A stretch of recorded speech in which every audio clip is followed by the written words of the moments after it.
Welcome to the panel, Artists in Conversation about Climate Change. My name is Zoe Latzer. I'm the Associate Curator at the ICA and Director of Public Programs. Welcome to the panel. In conjunction with the exhibition Facing West Shadows, the Endless End of the ICA, the panel will bring together a panel of artists, organizers, and activists from various backgrounds to discuss the current Anthropocene, during which human intervention has been the dominant influence on our climate and environment. The ICA San Jose, the Institute of Contemporary Art, is a non-collecting contemporary art museum committed to examining the most urgent contemporary issues through the lens of artistic practice. The ICA for me is a space of generative conversation, inclusion, and creativity for and by all. I welcome you all to our panel conversation.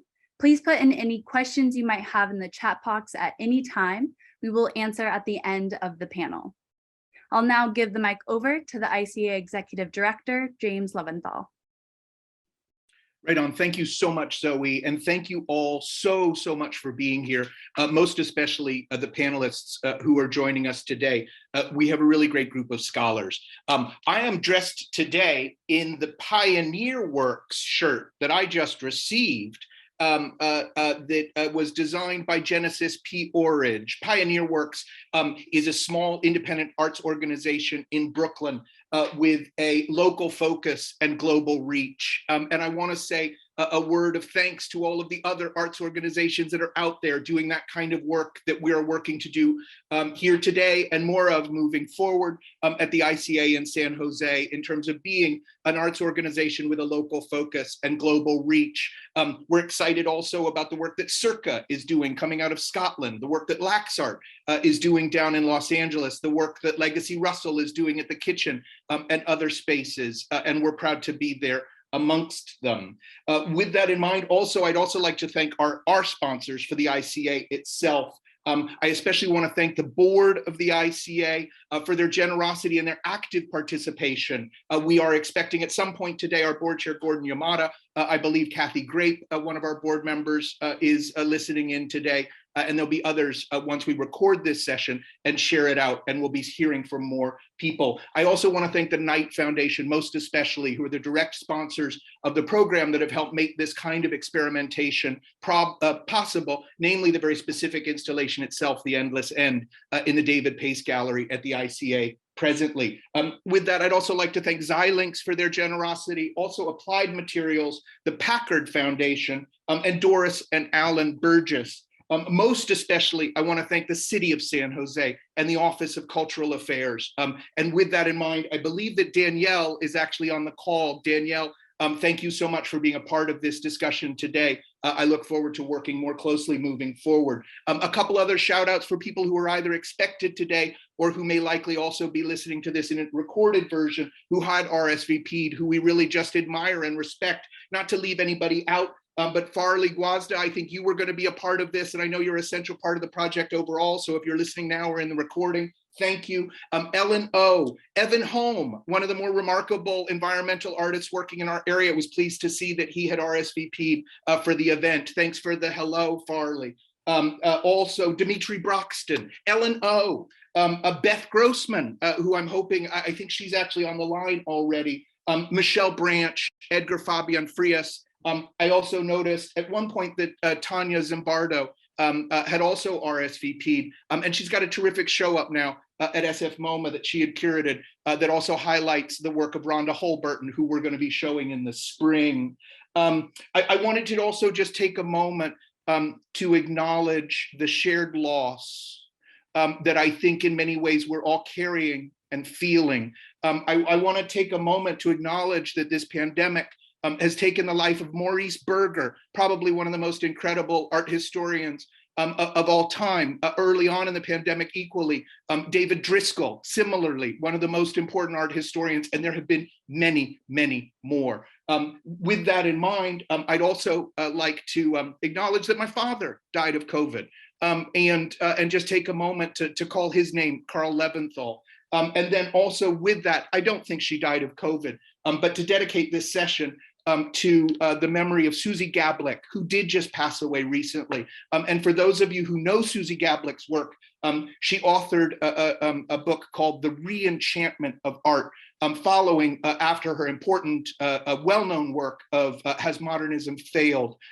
And Susie Gablick's The Reenchantment of Art utterly transformed my understanding of the power of art in our world today. And if you'll indulge me, Lydia, then I might like to read a short passage, not from Dr. Gablick, but from Trinh Minh Ha, that I think sort of speaks and sets the tone a little bit for how we're moving forward.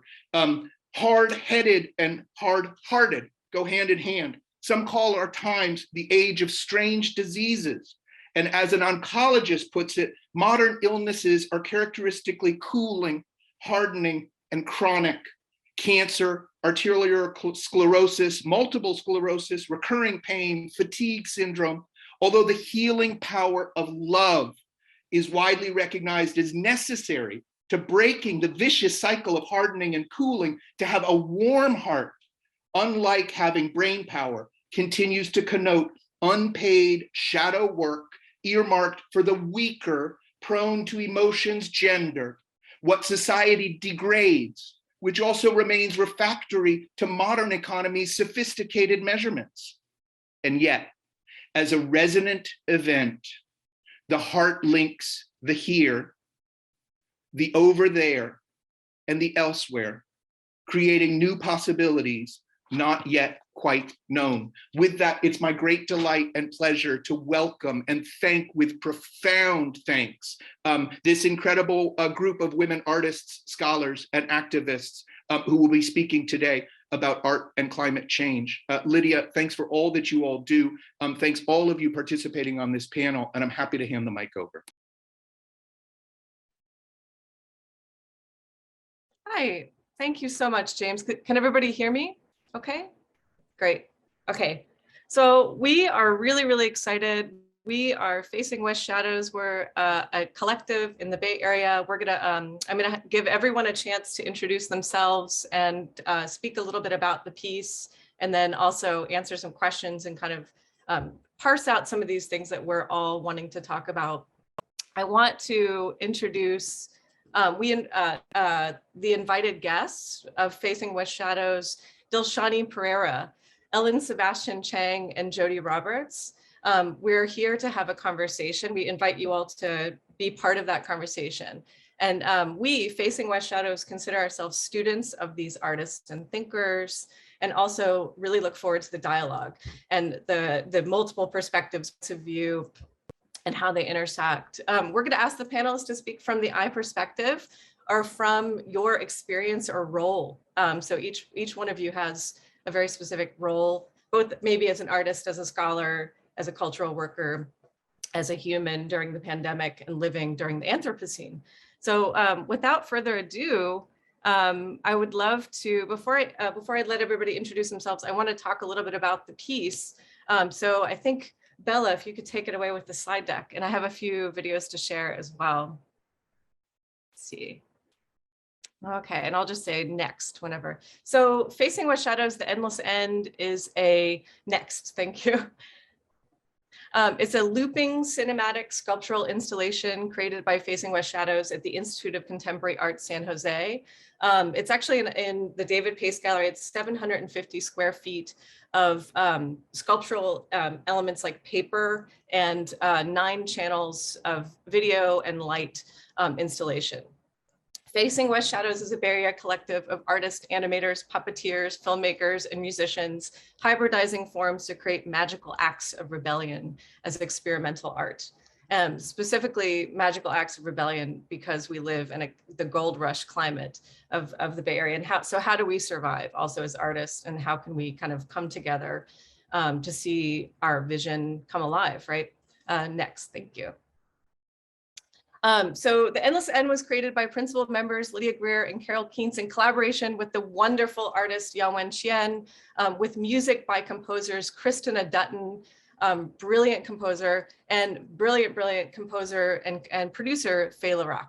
Additional artwork for animation was provided by John Hunley Greer, who's my father, who's a painter who lives in Queens. He's really prolific, and he let me use some beautiful imagery of trees that he's been painting during the pandemic. And And also children have been sending handmade puppets of insects and birds to Facing West Shadows during the pandemic. And that's us in the studio animating on a light table. Next, thank you. So we're using cast shadow, stop motion animation, and film and video, including direct animation on 16mm and found footage. Next.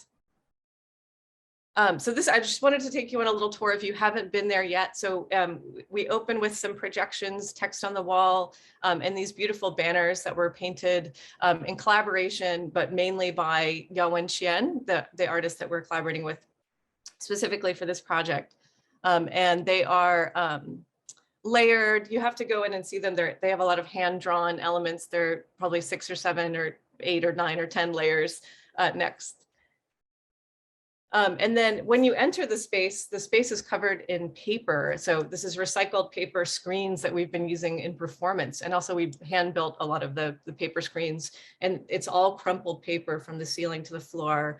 Every single inch of space is covered in paper, and sort of in sculptural spaces. And then the projections are kind of mapped onto there. And the texture is really a big part of it. It's sort of cave-like. Yeah, so this is to scale. So it looks small in pictures, but it feels really large when you're inside of it. And there's also some cast shadows with lamps and art elements as well. Next. And next. Another scale image. Yeah, thank you. And next, thank you. And then I think that's the video. I can actually share that with you all later, but that's just Yawen is building screens, and that's also to scale. I'll share that one with you later, but I have a video to share. Next.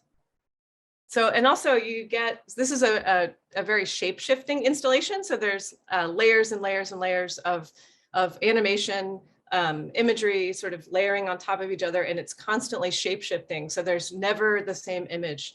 And you can enter the installation at any time. The foundation of the piece is a 23-minute film that's looping. And then there's all these sub-films next, or annex films as I thought of them. So we were wanting to really think about the perpetuation of extinction and survival, disrupted lifestyles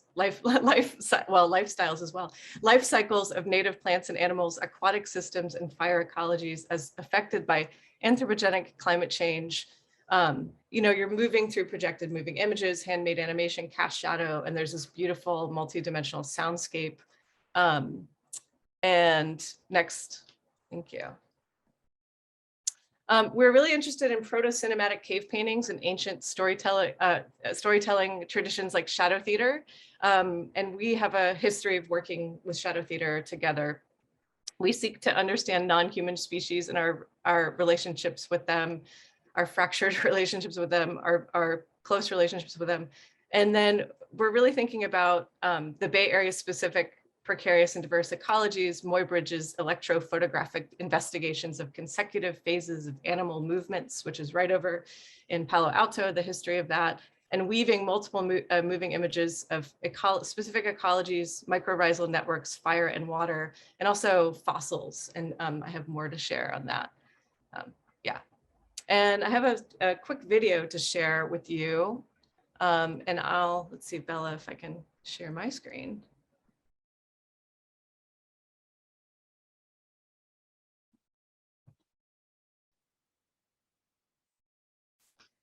Okay.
Okay.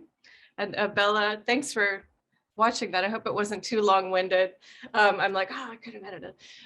We're going to have that properly documented soon and have a really beautiful video to share with you. But Bella, if you could go back to the slide deck.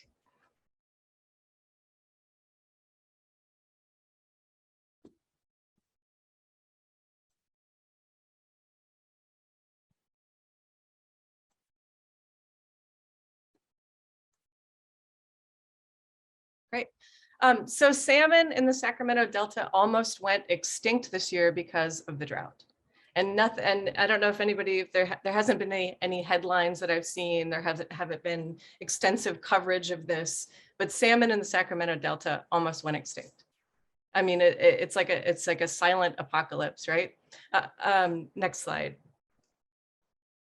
So it's not in the future or the past. We're actually living in the 6th extinction, or the Anthropocene right now. So we had the heat dome last year, we had the fires.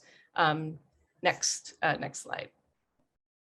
So how do we survive this? And this is one of the questions we'll be talking with the panel about. So this is out of my window while I was teaching five Zoom classes, I think, from a little room in my house, and looking out the window and seeing this, right? So a lot of us probably experienced that if you were on the West Coast. Next. So we enter the space and we have this quote at the beginning. So anyone who has common sense will remember that the bewilderments of the eyes are of two kinds and arise from two causes, either from coming out of the light or from going into the light, which is true of the mind's eye quite as much as of the bodily eye. So from the cave, we had to put it in there. There's something about kind of walking away with knowledge, or entering with a different, leaving with a different perspective, entering with another perspective, and kind of that shift in the mind, shift in the body, that an experience can kind of give you. So next. I also really liked this quote, and thinking about how do we survive this? What do we do? So there are two ways of spreading light. And as shadow theater artists, shadow puppetry folks, we are thinking about light a lot. We are Lumia artists. So to be the candle or the mirror that reflects it. So, and we actually use a lot of mirrors in our performance work too. So I love that.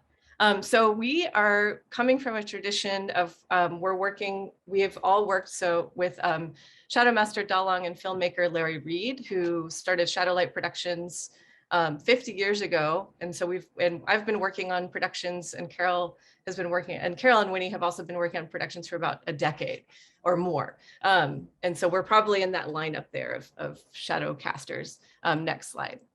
And I wanted to acknowledge his teacher, Pak Rajek, who's a Dalong puppet master, who's a Wayang Kulit Dalong, who's Larry Reed's teacher. So next. So Shadowlight Productions has evolving shadow casting techniques. In Indonesia now they're calling it Wayang Kulit, which is electric shadows. So these are large scale cast shadows. So the ensemble work has influenced our collectivism and our desire, and also our desire to keep pushing the medium of shadow.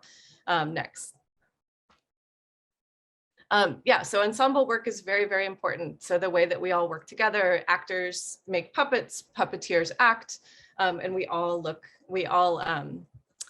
work together, and there's a kind of flattening of hierarchy, and there's kind of a real community environment. Next. So we, as Facing West Shadows, we also do cinematically scaled live shadow performance created with hand-built lamps, overhead projectors combined with projected film, video, and handmade animation. And right in front of us are these, oh yeah, go ahead, are these screens that we build. So we build these screens out of paper. You can build a huge screen out of paper. We get on our hands and knees and build these really carefully. And then sometimes we crumble them up. This is for a music video we made for Cass McCombs.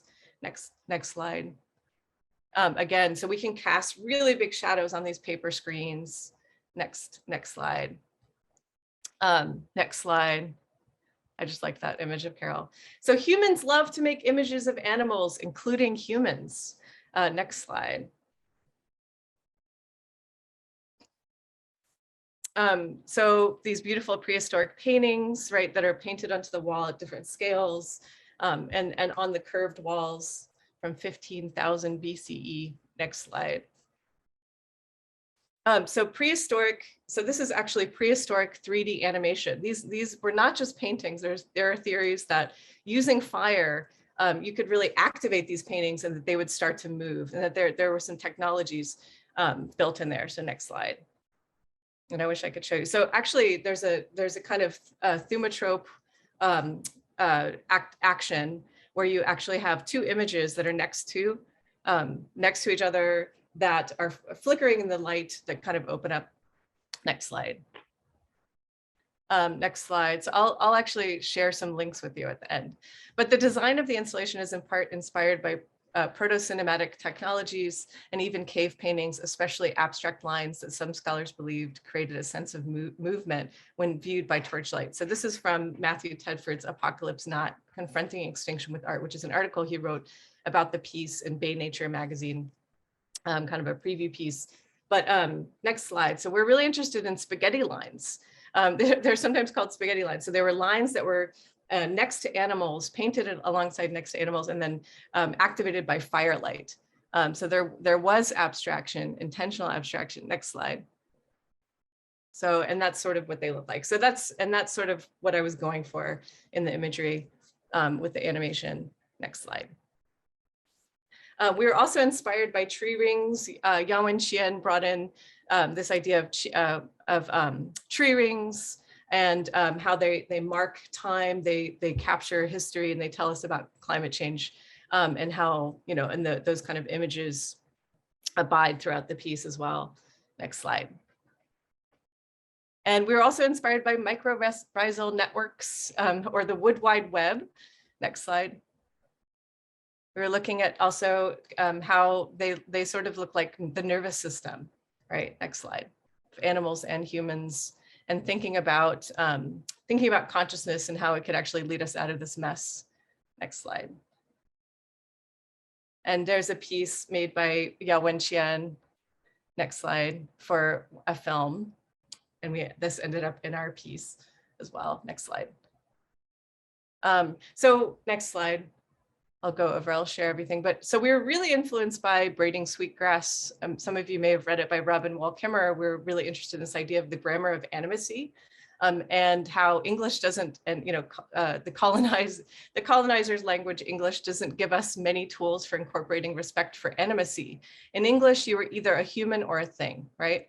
Or a world where everything is alive, water, land, even a day, the language a mirror for seeing the animacy of the world, the life that pulses through all things, through pines and nuthatches and mushrooms. This is the language I hear in the woods.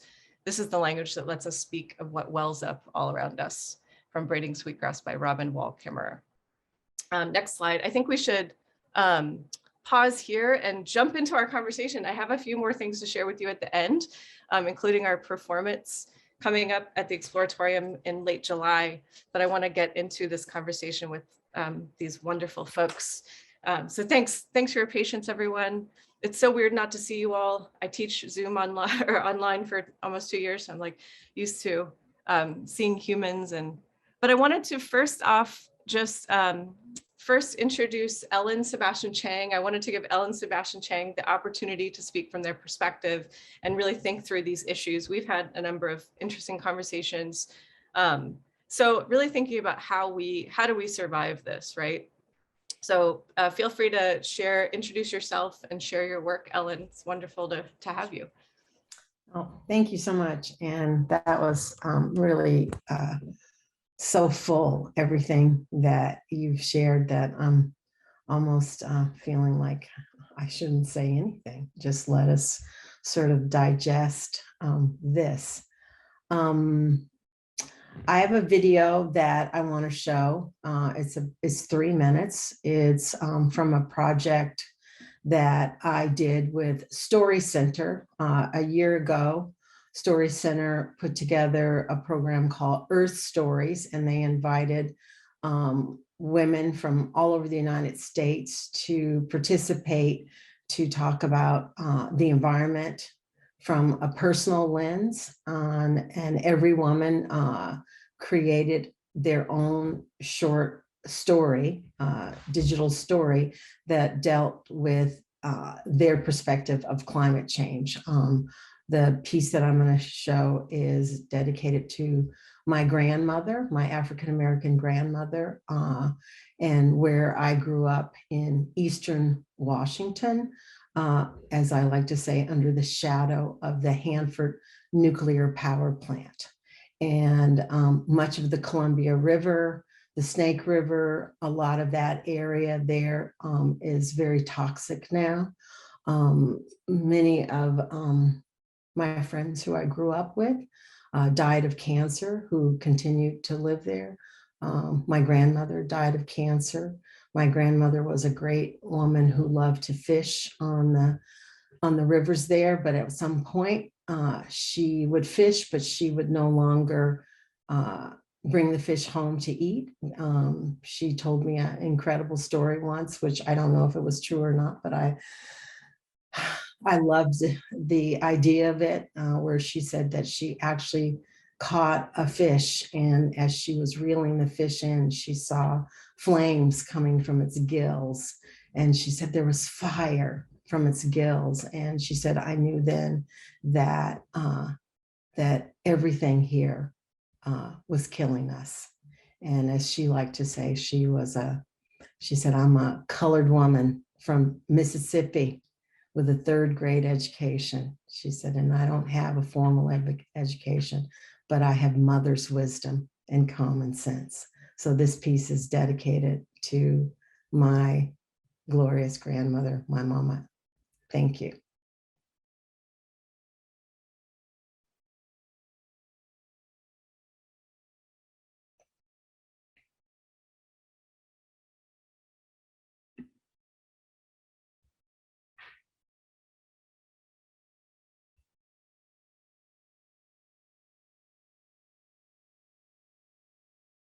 Oops, there's no sound. Oops. Could you see if you could get the sound? Thank you. And start it again. Thank you. Sorry. We'll figure it out. Thank you, Ellen. Yeah. And if it can't be figured out, we could move on to other folks, and I could put the link in, and people can, if they choose to be curious about it, they can be curious.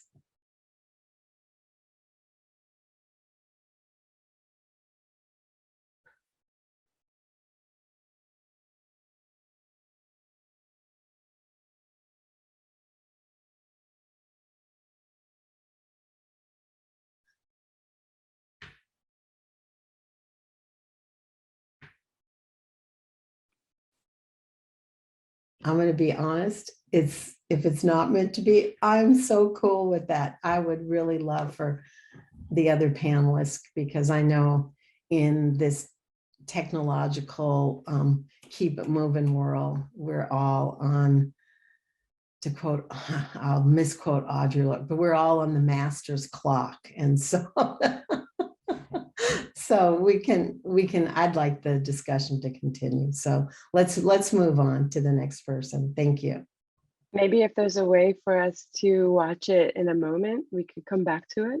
Well, yeah, but I would really love to see it. Well, that's the beauty of the technological world. It's always there. And that's why I said, if someone's curious to watch it another time, that's fine. So let's keep going.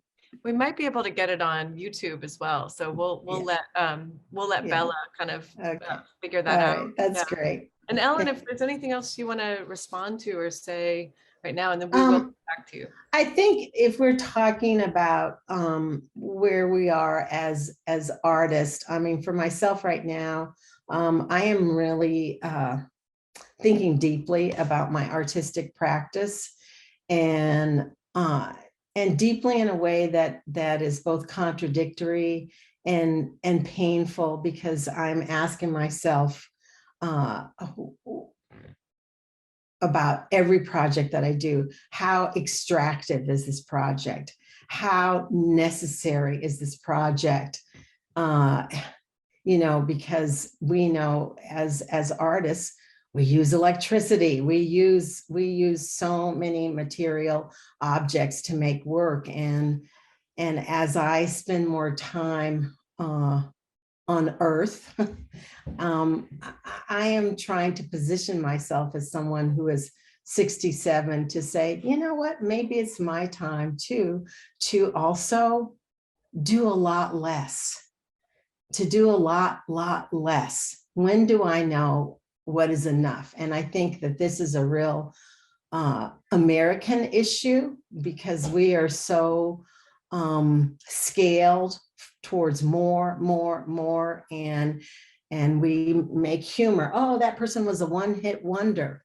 And I'm starting to think, but if the wonder that they created was such a wonder, maybe that's okay. Maybe that's okay to be a one-hit wonder, you know. Maybe it's okay to create that one, or as I like to say, invent that one thing that brings such delight in the moment, that's enough. And so that's the question that I'm asking myself right now. What is enough? And capitalism, celebrity, we are rewarded even in the nonprofit world to create more. We are constantly judged. What's the new thing you're doing? What's the latest thing you're doing? Oh, you did that 20 years ago, and blah, blah, blah, you know, and so we're all driven by this. And it feels like a spiritual whip to me.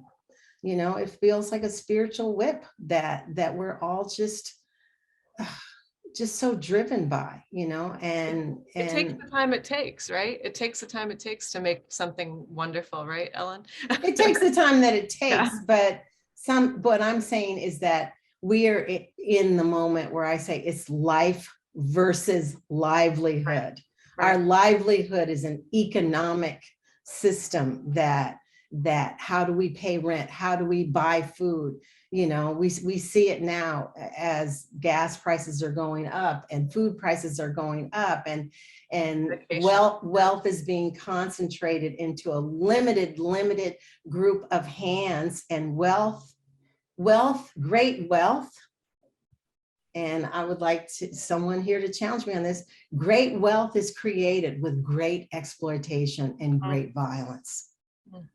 Great violence. And so wealth to me is, and when I say wealth, I just mean the acquisition of lots of economic control of resources. And so I could go on, I could soapbox about this for a long time, but this is really, to me, at some point, you know, I've heard a city council talk in Southern California that I got a clip to, of people there who are still watering their lawns and golf courses, and they go to the city council meeting and they're all yelling about, well, we're willing to pay a little bit more money. And one of the council people says, there's no water. It's not about money. You can't buy, you can't buy what's gone.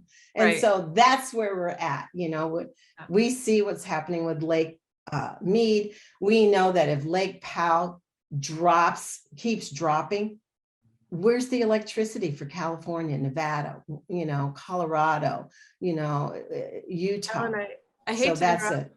but I see that Bella has, no, thank you so much. Yeah, I really appreciate it. But Bella says she has the video queued up. Does that sound good? You all are calling the shots here. Go for it, Bella. Let's do it. Okay. Thank you.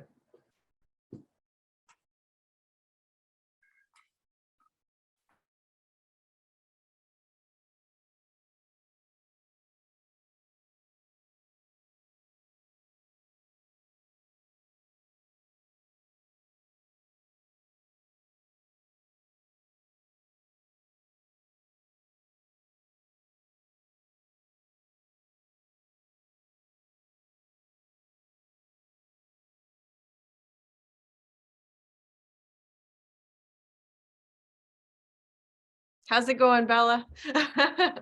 Just checking in. Thank you.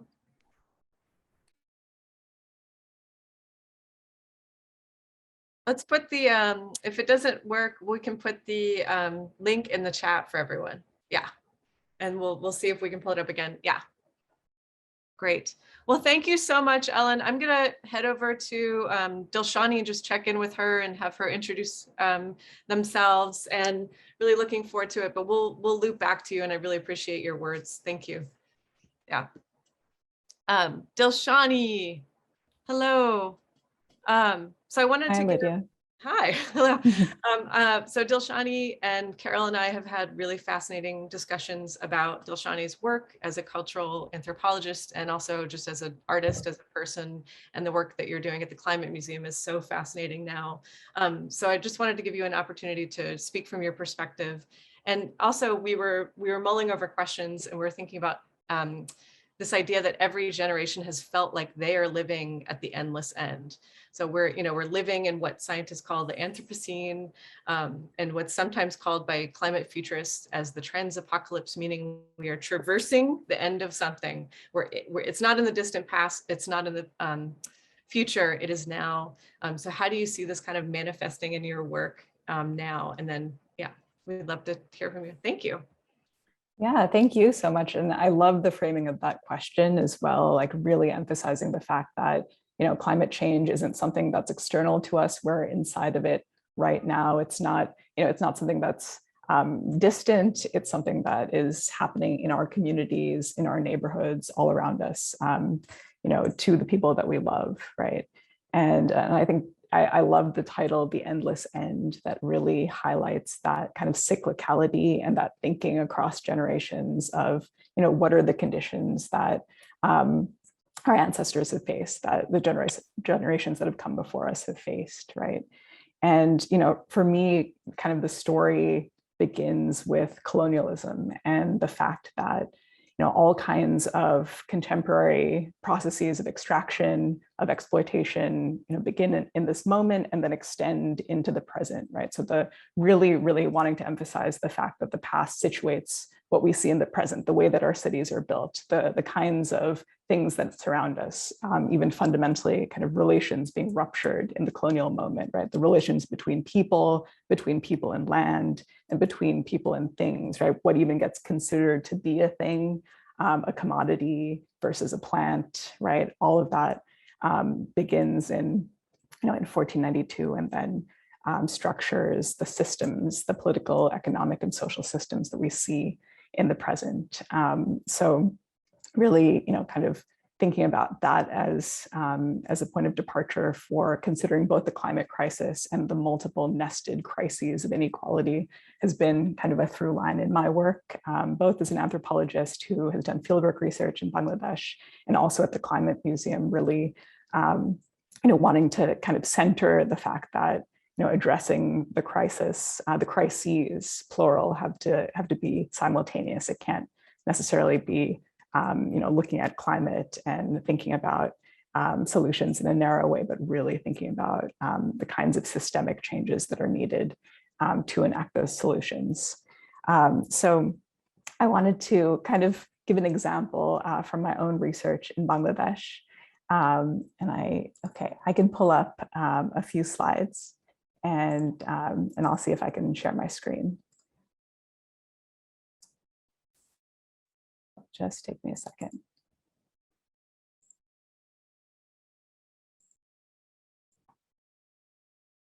All right, and can everyone see that? Perfect, I see some thumbs up, thank you. Yeah, so I just wanted to kind of situate us all, because I conducted fieldwork research over a period of years from 2014 until 2017 in Bangladesh. And this is a satellite image of Bangladesh, and then this surrounds India and Myanmar, and up north, the Himalayan and Tibetan plateaus. And I really love this satellite image because we see kind of the constraints of the environment, right? The realities of just a massive amount of water that forms the delta that forms the country of Bangladesh. So you see the three major rivers that are flowing through this very lush green area, and just an incredible amount of silt that also flows into the Bay of Bengal through the country. So every year, kind of cyclically with the monsoon rains, there and also ice melt from the Himalayan plateau, there's just a tremendous amount of aqueous material and silt and sediment that forms the the conditions of possibility for the country, right? It makes the soil incredibly fertile. And then also conditions of precarity. So speaking to your question about, to what extent have multiple generations really have been experiencing these questions of precarity and uncertainty and the endless end, right? Being able to kind of see the landscape like that.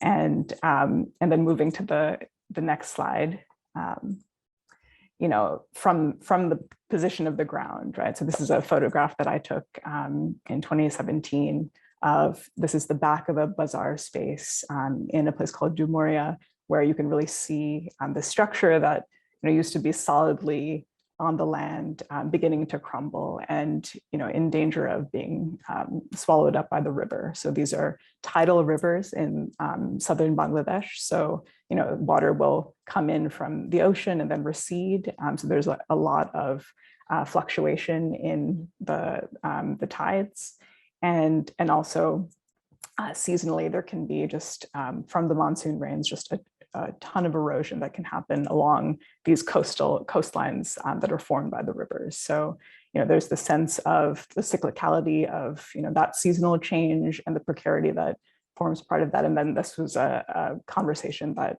I had with all of my interlocutors, really like thinking about, living in this kind of context, a context that's incredibly meaningful, and that's one of home. And the rivers are also a source of tremendous inspiration and song and in different kinds of art and poetry. But then also, having this precarious reality, right? Be a part of the day-to-day experience and the seasonal experience and the experience that you accumulate over a lifetime and over years. And this is a little bit further south from Koira, a photograph that I took a few years earlier. And you can see this is kind of rebuilding after the river eroded these earthen embankments that were protecting farmland and protecting the land where a lot of homes in this particular village were located. And these men who you can see in the photograph are manually rebuilding the embankment because you can't bring construction equipment to this kind of landscape, particularly in the context of erosion. And, so there's a lot of talk about natural disaster and, what makes, I'm here to ask what makes a disaster natural, right? There's always a history that undergirds the realities of any landscape. And in the context of Bangladesh, the kind of remaking of the landscape begins in the colonial period with, as part of the British colonial regime's impetus to kind of exert control over a landscape that's really mutable, really changeable, beginning to build these earthen embankments to also make the arable land more productive, right? To have 2 growing seasons. And so this becomes a policy that's implemented during the colonial regime. And then colonization goes until 1947, but then Bangladesh becomes East Pakistan in the way that India is divided up. And then in 1950, under the Pakistani government, there's a commission that is run through the UN, and it brings in American experts and Dutch engineers, and they say, okay, our recommendation is to actually continue this system of building embankments, but we're going to call them polders, and then really look to enclose the land that forms the southern landscape of Bangladesh. So this kind of colonial logic of intervention has just gone on for decades, or hundreds of years, really, of continual investment in rebuilding these earthen embankments and then continual erosion that leads to a real lived sense of precarity, not being able to plan for when the rivers erode, whether the rice that you've planted will come to fruition in the next season. And so, just wanting to really highlight that long history that we can draw a direct line from a particular policy and then its lived effects in the present, right? And also, not wanting to leave with with purely precarity, really also wanting to show the sense of abundance that's part of the harvest. So this is, if anyone knows, it's the rice plant during harvest time. On the left-hand side, you see that's actually me in the field and two of my friends sort of laughing at how slow and inefficient I am with harvesting the bundles of rice. And then on the right side, you see the threshing happening in the field. So that's husked rice that's forming the mound. And going back to this idea of the possibilities as well as the precariousness coming out of the landscape and coming out of the history of intervention, right? And a history of intervention that has been quite violent. I loved and appreciated what Ellen said. Great wealth is created by great exploitation and violence, and this is something that we definitely see in the Bangladeshi context as well as all around the world. So that's part of my response to your question. And then I also wanted to kind of put on my other hat as working across public programming and curation at the Climate Museum, really wanting everyone to think about the audience of the Climate Museum. We always ask, how, if you were to think about Americans right now, what percentage would you say are worried about the climate crisis? So you can think about that percent, and then out of everyone, how many would you say regularly talk about the climate crisis? So I'll just pause a second for everyone to get the numbers in their heads. So yeah, percentage of Americans who are worried, and then percentage who talk regularly about climate. And then, the reveal is that 70%, actually a majority of American adults are worried about the climate crisis. And with young people, the number is even higher. It's closer to 90% of youth right now. And then only 6% talk about climate regularly. And so in terms of the Climate Museum's mission, we're really looking to provide on-ramps to being able to take action and get started by talking about the crisis, about the way it makes you feel, the fact that you don't have to be an expert, you don't have to be a climate scientist in order to be communicating about climate. And an amazing place to start is by experiencing different kinds of artwork and really having that emotional engagement and attunement. And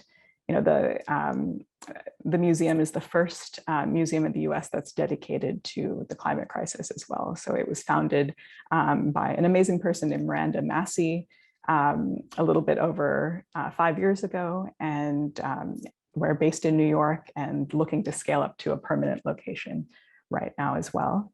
And I just wanted to quickly share a few different artworks and projects that we've presented over the years. So I'll do a quick run through, starting from the upper left. So this is from our first exhibition called Inhuman Time that sort of launched the museum. And this piece is called Whale Bay, Antarctica #4 by Zaria Foreman. And it looks really photorealistic, right? But it looks like a photograph, but it's actually a very, very, intricate pastel drawing that she created over a period of time. And there was a video that sort of showed that, intimate portrait of this very particular place and a very particular glacier from within that place. So a lot of beautiful resonances with the endless end as well. And then, there was a sense that, the museum wanted to also experience what an artwork could look like out in public space. And so on the right-hand side, you can see a image of Justin Bryce Gloriglia's climate signals, which were a series of 10 traffic signs that were solar powered. And then they flashed different kinds of images. So you can see climate change at work, and they were placed around the 5 boroughs of New York City. They were in multiple languages, usually the languages of the neighborhoods they were situated within. And something that caused a lot of intrigue because people had one kind of expectation, and then you would see messaging about climate change. So below that, we have a performance piece that debuted last fall by the artist Gabriela Salazar, and she had created these incredibly beautiful casts of the windows of her childhood home, and then created a structure in Washington Square Park where she gradually dismantled these pieces of her home over the course of an entire day and distributed that to passersby to be able to participate in the piece. And the piece itself is made out of a water-soluble paper. So on the day of, it was actually raining quite heavily during part of the day, and the piece sort of began to dissolve and was responding to the weather and the conditions. So it added a different kind of note of poignancy, but really being able to think about what home means and what our relationship to home is, and how we collectively care for the spaces that we live in, and needing that kind of collective participation. And then last but not least, we have a couple of posters by the illustrator and data journalist Mona Chalabi. And this was a campaign that Mona collaborated with the Climate Museum about on the topic of fossil fuel disinformation. So really thinking about the messaging that the fossil fuel industry has been delivering to the American public, about the carbon footprint, which is actually popularized by BP a little bit less than 20 years ago, and it's become kind of a household metric. But really part of an ad campaign to really say, okay, we're shifting the blame from the systemic and the structural, the way that our economy looks, the way that fossil fuel interests have been highlighted and promoted in our political system, onto individuals. And so part of the impetus behind this campaign was to say, okay, we want to look back at the systemic and really look back to shift the conversation. And so, I love also thinking about the endless end in conversation with these pieces, because it really feels like climate art is a really new kind of genre, but speaking to very long-standing themes, including cave paintings, as you highlighted, Lydia. And, this is the kind of participatory work, that kind of immersive feeling that we really need right now, these spaces where we're able to share these feelings and have a collective experience, and to be really moved by art. So I just wanted to say thank you, and I will stop sharing my screen. Thank you, Dilshani. That was incredible. I like Ellen, I want to digest these things. I really want to be able to sit with all those pieces, think about this, and I just really appreciate you. Thank you. And we're so excited to hear from Jody Roberts now. I'm really, this is, and I think Jody's perspective working with art and climate action is going to be really, really informative, really interesting. So I wanted to give you an opportunity to speak from your perspective. And the question that we were kind of mulling over is, and it's a doozy. How do we find a way to talk about, also speaking to Dilshani's, 6% of us are talking about it, right? How do we find a way to talk about the power, waste, pollution, resource extraction, colonialism, petroleum-based life world we inhabit, and other concerns among ourselves? And ourselves can be broadly, but also the artist community. So yeah, thanks, Jody. Welcome. Thank you. Thank you so much to James and to Zoe and to everyone at ICA San Jose, and for the opportunity to be here and just organizing this conversation. That is indeed a doozy of a question. But to just address it directly, I'm going to give you my visceral response. I honestly, my brain and my body seizes up just a little bit with anxiety when I hear that question, because to state something obvious and often repeated, when we're thinking about issues as big as the legacies of colonialism or the extractive practices that have wholly given shape to our social practice, our social understanding of one another, our political sphere, our economic system, our day-to-day behaviors, it becomes incredibly overwhelming. And I think it's very easy to shut down because it feels too hard to address. And I really appreciate those numbers that Dilshani shared with us, because what has been so incredible about the group that I'm now working with is it really started with just this process of opening one's mouth, asking friends, and talking through what's possible. I'm coming from a little bit of a different perspective as an art historian and a curator. And what I'd like to do today is just to find to suggest a few ways that people working really behind the scenes in arts institutions, the curators, the preparators, the directors of museums, the people who are putting work on view can also take responsibility for their impact on our planet. I appreciate wholeheartedly what Deshani was saying about overly focusing on an individual footprint. But what I've found through working through this group is constantly, as Ellen was saying, asking the question, how are my habits affecting the world at large, is an incredible way to keep, to sort of ward off that temptation to just shut down and stop thinking about these things. And so, as I said, I'm here today as part of Art and Climate Action. Bella, if you don't mind sharing the PowerPoint, that would be fantastic. Thank you. So we are a collective of artists, curators, art advisors, art handlers, gallery owners, and other arts advocates based in the Bay Area. As a group, we're absolutely dedicated to advancing climate consciousness in the global art world, but we recognize and prioritize local action as an effective means of achieving this goal. So at present, we're concentrating on working with art spaces in California, and even more specifically in the Bay Area. All right, you can move to next slide, please. So I, relative to almost everyone else in the group, I'm a newcomer to California. I moved here about 6 years ago from New York. And I will say that one of the first things I noticed upon arrival in the Bay Area was how incredibly tight knit this art community is. Everyone seems to know everyone. Socially, professionally, it actually was a little intimidating at first, but since then I've really come to value the strong ties that bind this community together. And it's definitely the collaborative dynamics at the heart of this art world that has been foundational to our work and that propels us forward. Our next slide.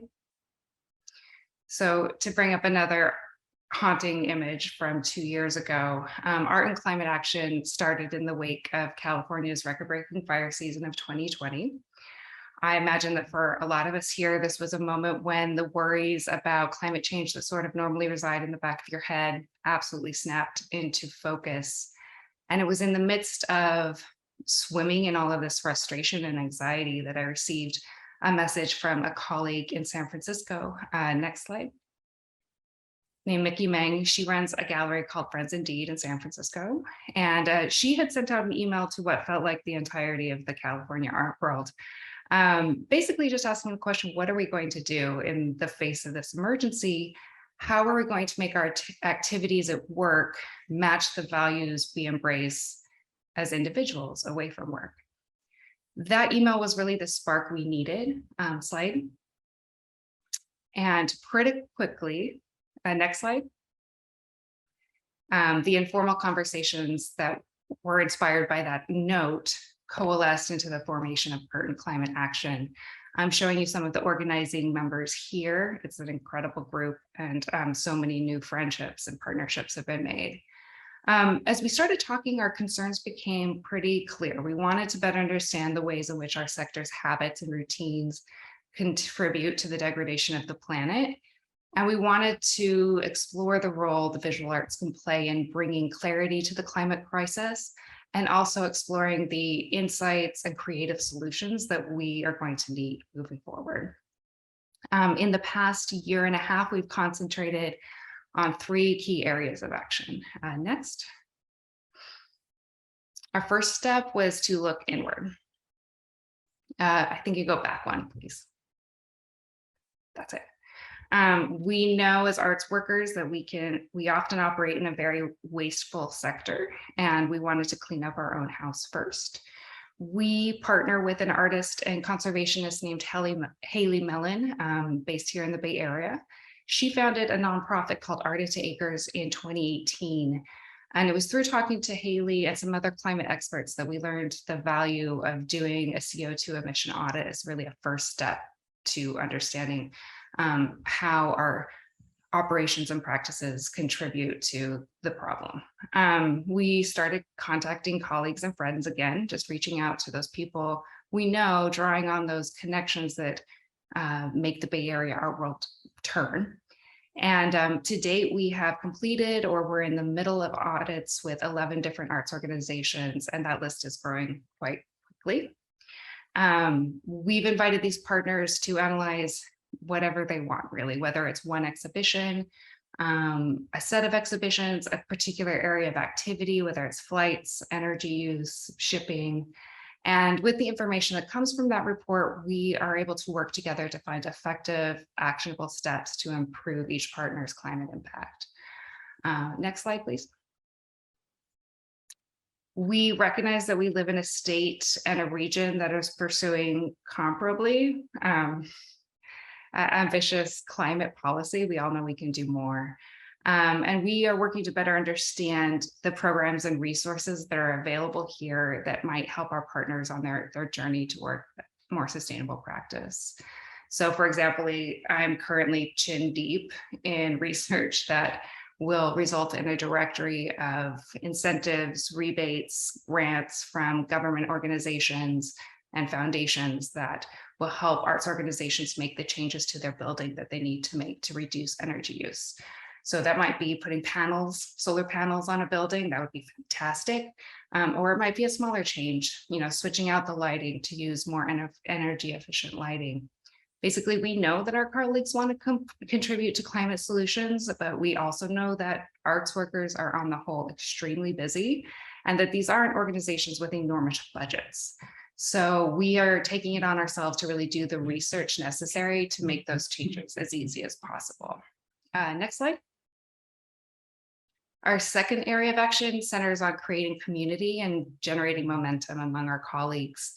As we began to talk with people nationally and internationally, we realized we weren't the only ones ready to take action. There's actually been in the past several years a real groundswell of initiatives aimed at building a sustainable art world.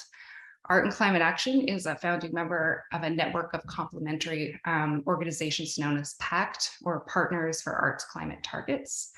PACT comprises 8 organizations. They're spread from Amsterdam to LA to San Francisco, obviously. And each group has its own organizational structure, its own approach to engaging both institutions and the public at large. But we are joined around 4 key pillars. Next slide. And those are centered on lowering CO2 emissions, working toward making the art sector a zero waste sector, transparency, sharing with one another how we're reaching these goals so that we can learn from one another's achievements and avoid redundancies.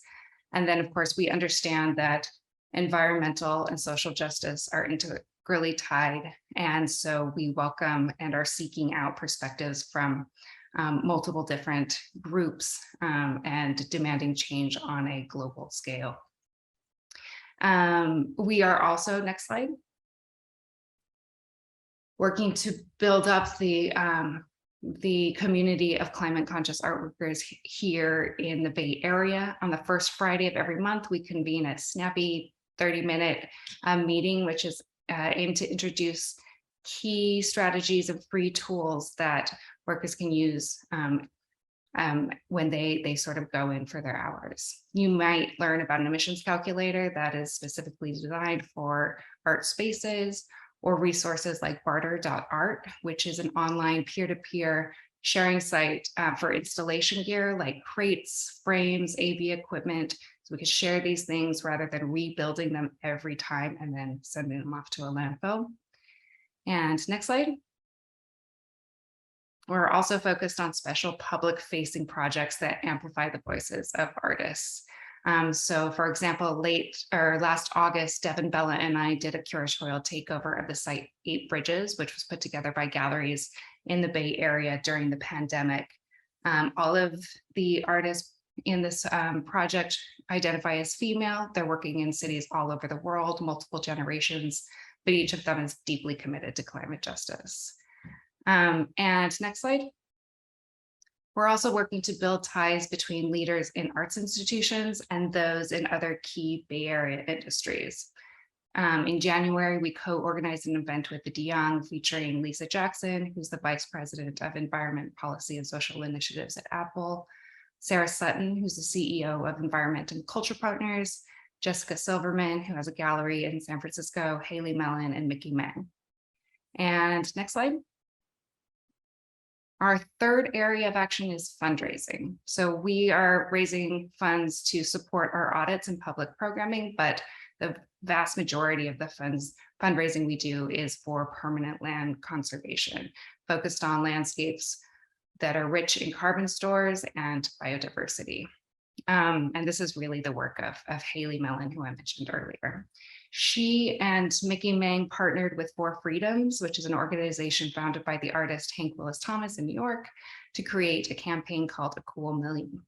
It launched in April, and the initiative brought together 14 major California museums with a really remarkable list of artists that you can see there on the right.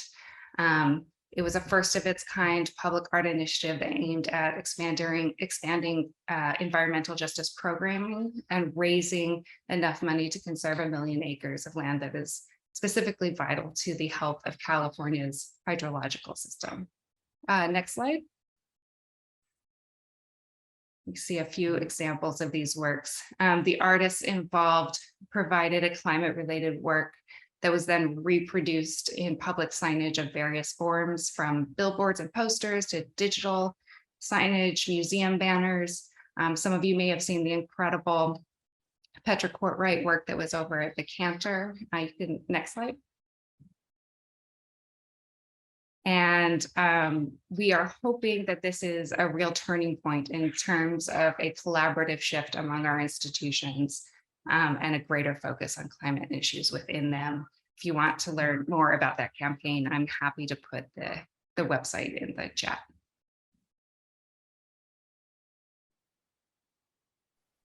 Jody, please do. That was Yes, fantastic. please. Yeah, thank you. Thank you, Jody. I really, really appreciate your voice and perspective, and kind of, I mean, I was taking notes for Ellen and Dilshani and Jody. So thank you very much. And yeah, and again, digesting everything you said, I want to, hopefully we have some time at the end to kind of chat and ask you questions and have the audience ask questions of each of you. But I wanted to jump over to my lovely colleagues in Facing West Shadows. And we collaborate with other artists as well. I wanted to acknowledge those artists, including Fred C. Riley III, who's going to be performing with us at the Exploratorium, but Yawen, Chien, Carol, Keens, and I have sort of been working on a few projects together as a team triad. So I'd love to just jump in and say hello to Yawen. Hello, and give you an opportunity to kind of speak from your perspective as well, from your personal experience. We've, part of the beauty of being a collective is sitting with each other, being human and telling stories, and kind of that kind of care, right, of the collective. We also talk about how artists, envision, they bring, imagination is so important, right? And artists can kind of bring imagination, both for dystopias and utopias, right? Artists also work at the margins, and then the margins become the center over decades, right? And artists can envision different paths. So I just wanted to check in. What do you think art can do? What can artists do? What are some of your thoughts on the work we did, collectivism, and your kind of personal experience with the environment? That's a lot too. Yeah, Wen, just cover it all, but yeah, welcome. Thank you. Oh, hi. Thank you for having me. It's an honor to be with all this incredible panelists and artists. I'm so thrilled to be here. And just to answer Lydia's question, this is a big question for me. We talk about it, and so I felt we are a group. We tell stories. We use this medium as a form to tell the stories, and like you said, the imaginations. We use imagination and also our sensibilities to express our voice, and to put that in public. It's a little. It's also vulnerable too, because you want to create some conversation, and also you don't know where the conversation is going, and that's part of this collective and also non-linear piece is about we encourage people to have different voices and to talk to us and to communicate to us, and then see how you experience the work may be different from what we envision. And there's a piece of a work, an article by the Santa Clara. I don't know if he's the president, Matthew Loyas. And so he was spot on what we try to say in our piece, and I encourage everyone to read his article if you're interested. And I will also want to share with my recent trip. I was swimming in the ocean with this tiny blowfish, and I was so excited, and I just say super excited, but at the same time I felt really humbled and also scared, because this creature is very vulnerable of what we do, because it's in the ocean. He cannot jump out, he cannot just swim in the ocean. So I feel as an artist, I hope to continue to share and then create and then also learn from the environment and also from other artists. Yes. So this is what I want to share. And shout out to the panelists today and also my collaborators, Lydia and Carol, and because we are from different places, and I'm originally from Taiwan. So when we work on this piece, I really enjoy our collective insight and knowledge, and also they open some portal to me, like they open some places for me that I have never visited and never thought about, and then challenge each other and also support each other during this piece. So thank you. Thank you. And I was just thinking about, I was thinking about your grandmother and yeah, and Ellen's grandmother. And yeah, there's something so beautiful about sitting around and talking about our grandmother's experiences with nature, experiences with, you know, where we grew up, and you know, the things that we've seen change even in a few decades, right? The sounds of birds, you know, the birds and insects are gone. We're not hearing those sounds, stories that our grandmothers were telling us. Yeah, and Winnie, I'd love to hear more from you later on too. And it was wonderful to hear your voice. And I linked that as well. So yeah, great. And our wonderful my other collaborator, I've collaborated with Carol Kientz for over 20 years, amazingly enough. And we have been working on really wild shows, really labyrinthine, Byzantine, and very wild, weird stuff for a long time. It's been great.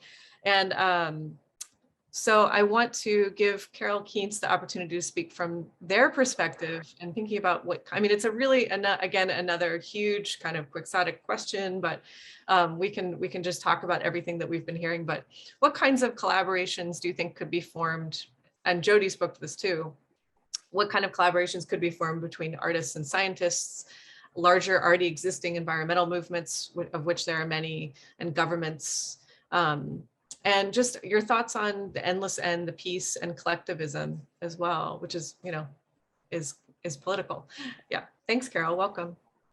Hi, everyone. I'm so grateful to be here, and I'm so thankful to Ellen and Doshani for obliging us to be part of this conversation. And I'm grateful to the ICA for reaching out to Jody and bringing you in as well. It's just been wonderful to listen to you all. And I'm trying to recall the conversation that you and Yawen and I had yesterday around my kitchen table, and just kind of thinking about the collective and the the roles that we play as artists and in you know, in our small communities and our families, and then in our cities and in the culture at large.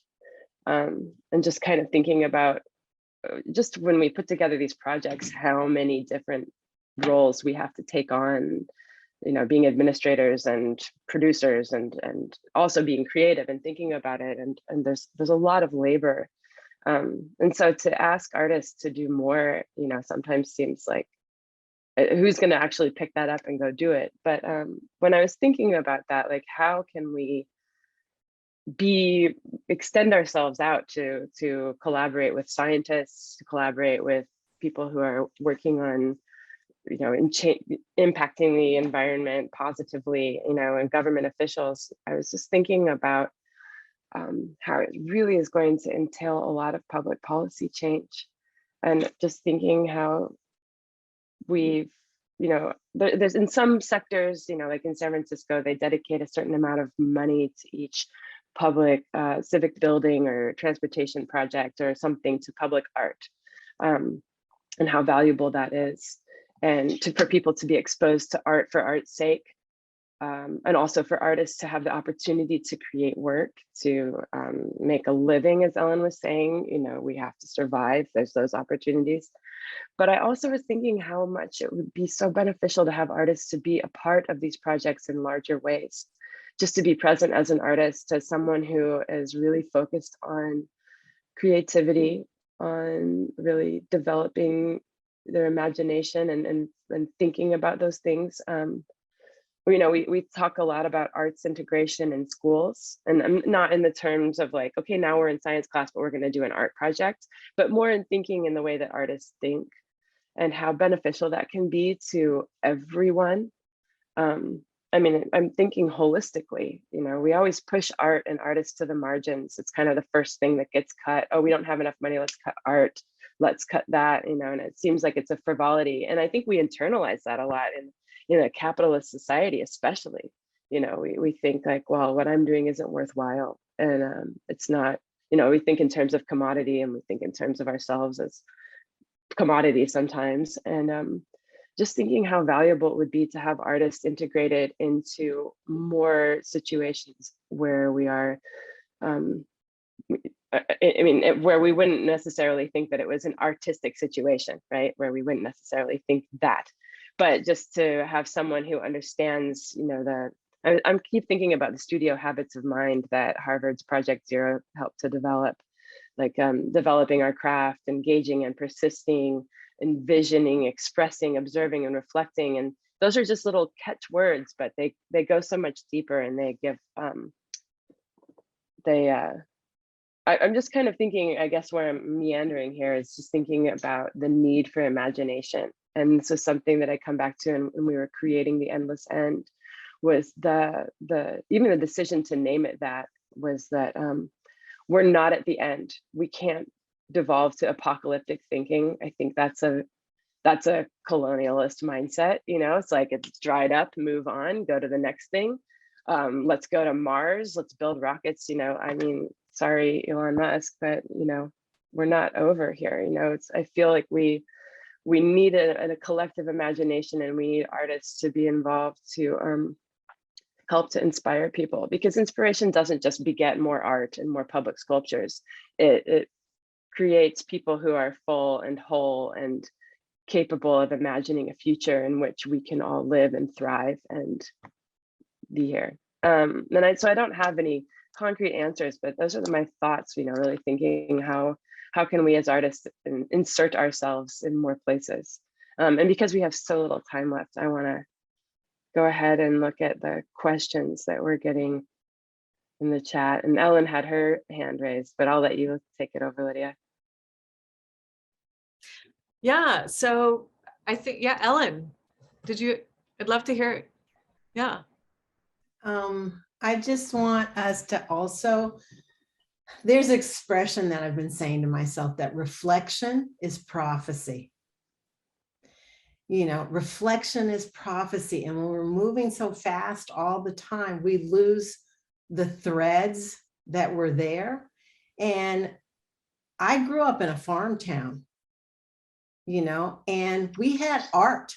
I will never forget doing still life painting as a fourth grader that was taught by the same teacher that taught me math.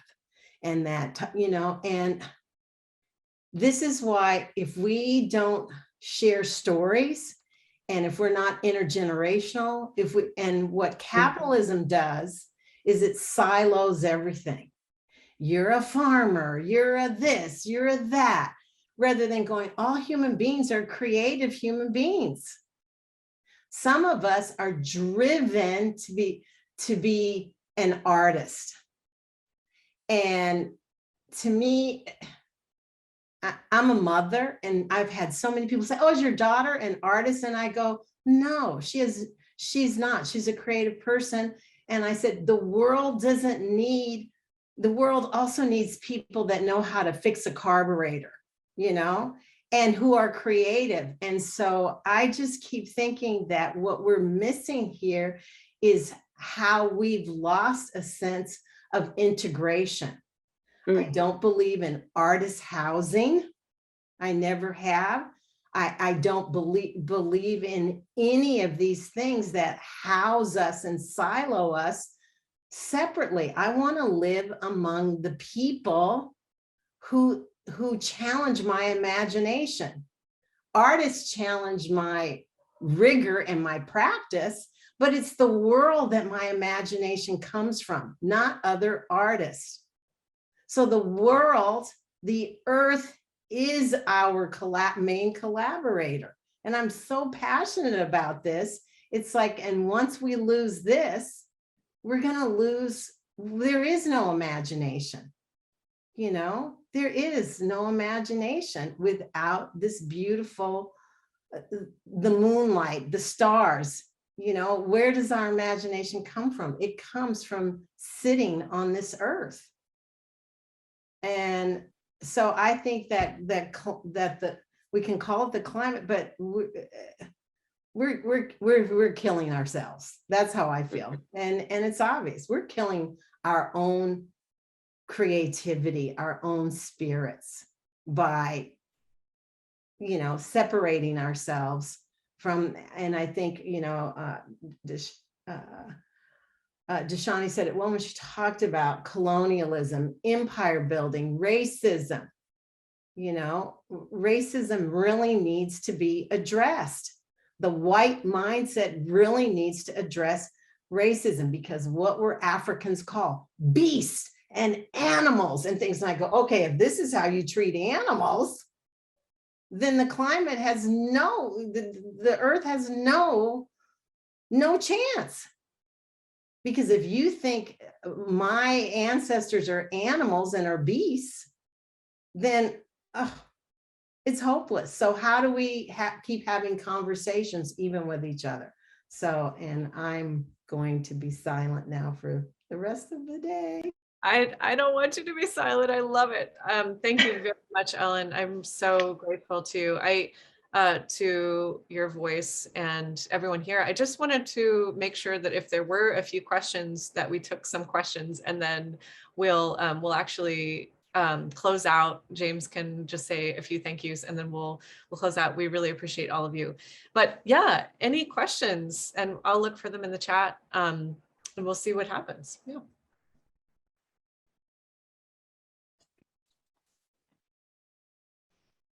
I'm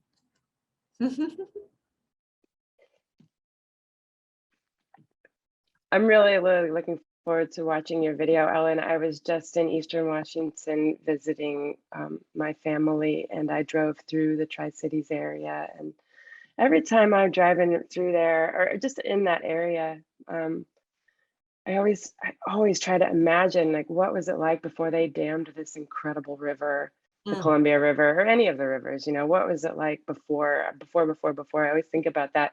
And then I stop myself and I start to enjoy the beauty that's still there, that still exists, you know, in spite of all of the agricultural runoff and the industry everywhere. I mean, there's still so much, there's still so much for us here, you know, and we do need to preserve it. I just posted it again, just in case anybody missed it up in the chat, but you definitely should take a listen and watch to Ellen's video. Yeah. Let's see, any other questions? And yeah, just any other last thoughts from anyone before we close out? I had a lot more slides, but I'm gonna pause. Well, I'll just say thank you to all of you. It was a real pleasure to meet you, and the installation is amazing. So congratulations on that. And again, I hope we're in touch often and at greater length in the future. Thank you.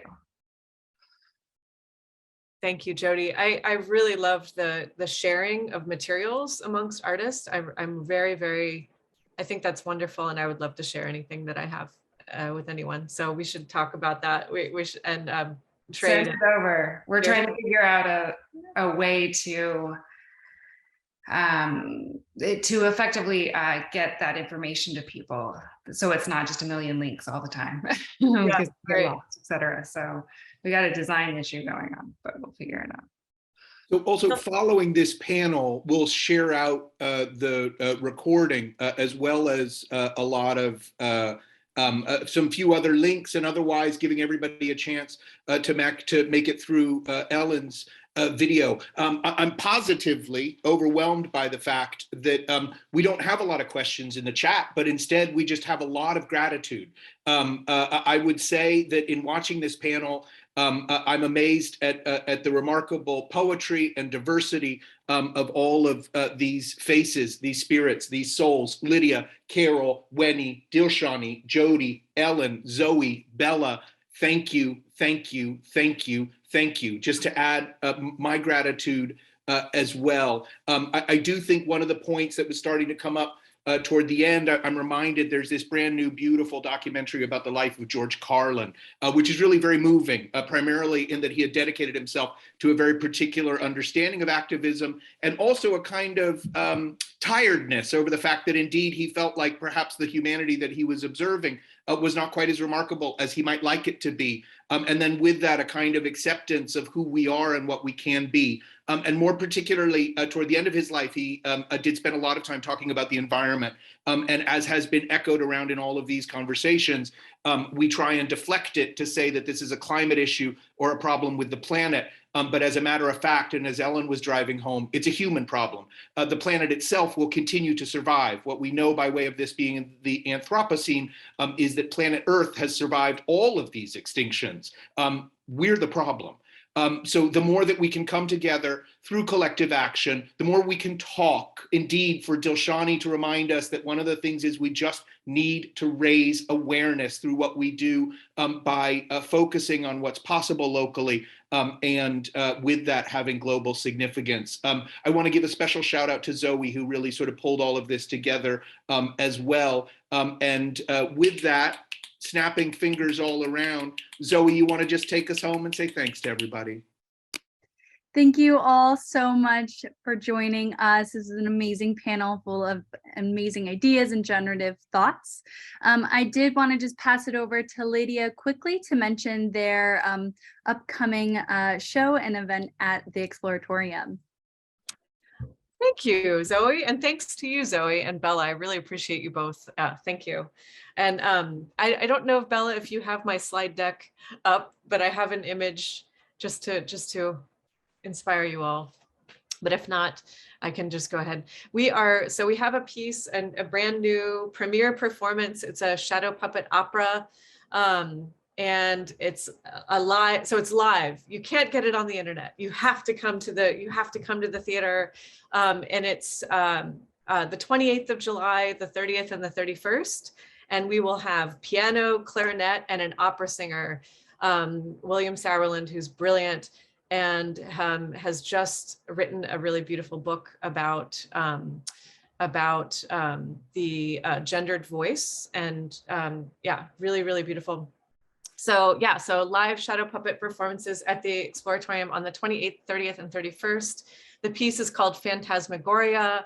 It's inspired by the grim fairy tale, The Robber Bridegroom. Please Google it. It's terrifying, and it will be beautiful and lovely in shadow. It'll also incorporate animation and some of the other elements you saw in the installation. So we'd love to have you there. You will be guest of honor, and we have backstage tours that we'll be giving after the show. So please come by. Thank you so much, and would love to connect with all of you. And thank you for attending. Yeah, thank you.